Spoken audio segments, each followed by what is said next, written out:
Hi guys, so in this video I'm going to be explaining AP Computer Science Chapter 1.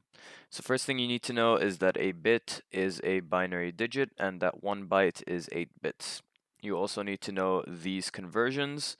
1 kilobyte is 2 to the power of 10 or 1024 bytes. 1 megabyte is 2 to the power of 20 bytes. Gigabyte 2 to the power of 30 and terabyte 2 to the power of 40. So there are different ways to represent data. You have binary, base 2, decimal, base 10, octal, base 8, and hexadecimal, base 16.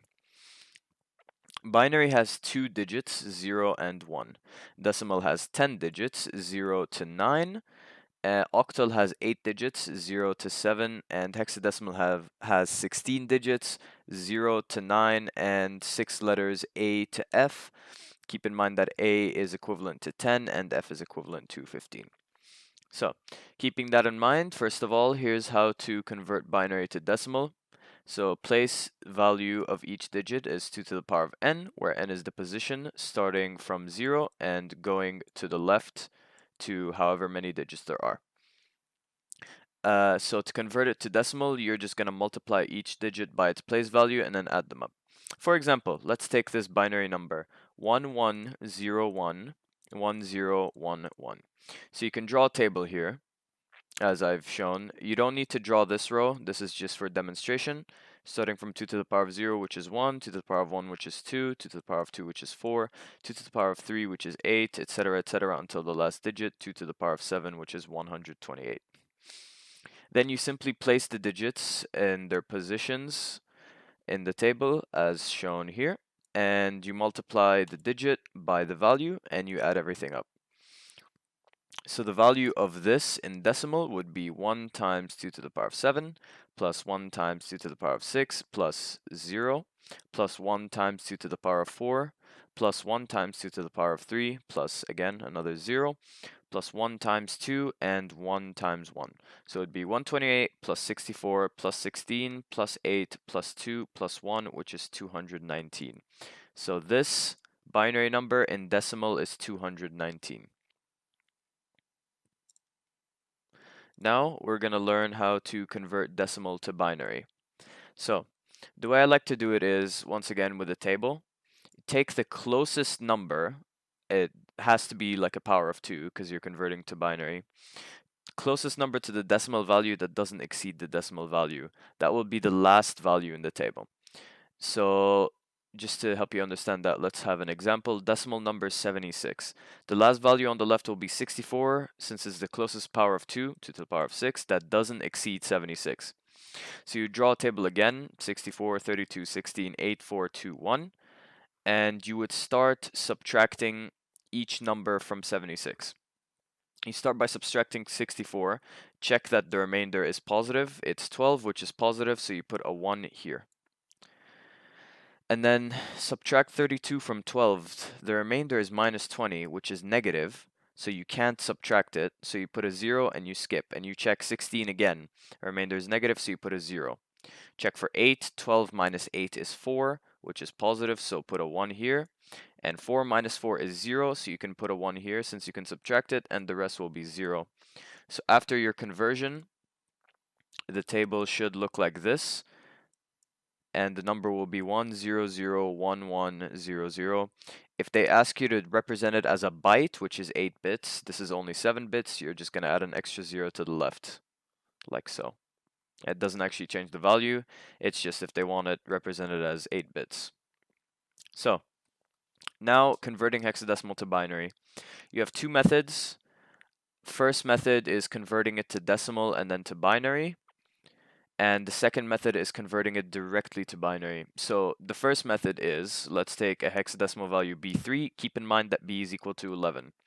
So you're going to put it in a table. Same thing with binary, except instead of 2 to the power of n, it's going to be 16 to the power of n, where n is the position starting from 0 and counting to the left. So to find this in decimal, put it in the table. It's going to be 11 times 16 to the power of 1, which is 16, plus 3 times 16 to the power of 0, which is 1. So B3 in decimal is equal to 11 times 16 plus 3, which is 179.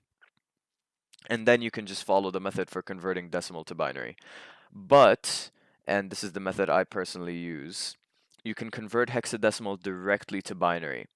So what you should do is separate the value into individual digits. So B3, I would separate it into B and 3, keeping in mind that B is equal to 11.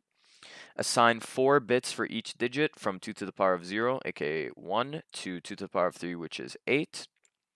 This is because the maximum value a hexadecimal digit can have is 15 in decimal, which is 1111 in binary. So we only assign 4 bits for it. And then you can convert each digit separately to binary. So 11 would be 1011 and 3 would be 0011. And then when you put them together, it's going to be 10110011. You can check on your calculator just to confirm that yes, it is the correct answer, but just as a demonstration, let's see. So we're going to use this table. So 179 minus 128 gives a positive remainder, which is 51. 51, you cannot subtract it by 64, but you can subtract it by 32, giving you a remainder of 19, which you can then subtract by 16, giving you a remainder of 3, which you cannot subtract by 8, 4, or 4, but you can subtract by 2 and 1, so 0, 0, 1, 1. So the output is, so the result is the same, 1, 0, 1, 1, 0, 0, 1, 1. So if you don't understand how to do this, it's fine. You can use the first method, but this is my preferred method. It's just a lot easier. So converting octal to decimal. You're going to do the same thing for hexadecimal, except you multiply by 8 to the power of n this time instead of 16 or 2. And n is the position starting from 0 and counting to the left. For example, you have octal 246. You're going to put it in a table like this. The value is going to be 2 times 8 to the power of 2, which is 64, plus 4 times 8 to the power of 1, which is 8, plus 6 times 8 to the power of 0, which is 1. So the decimal value will end up being 166. And then if you want to convert octal to binary, you just follow the method for converting it to decimal, and then you follow the method for converting from decimal to binary as such with the table. So it's going to be 101001110 in binary.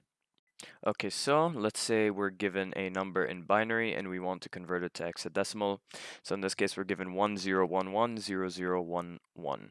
So the way to do this is you're going to divide your number into these 4-digit blocks. So you're going to have 1011 and 0011, and individually you're going to convert them back to hexadecimal. So you put them in the table, 8421, 8421, and you evaluate. 8 plus 2 plus 1 is 11, which is B, and 2 plus 1 is 3, which is just 3 in hexadecimal. So you add up these together, and in hexadecimal, this is your answer. But that's for a number that's given 8 digits. Let's say we're given a number that's not a multiple of 4. So let's say we're given 1, 1, 1, 1, 0, 1, 1, 0, 0, 1, 1 in binary. We want to find it in hexadecimal.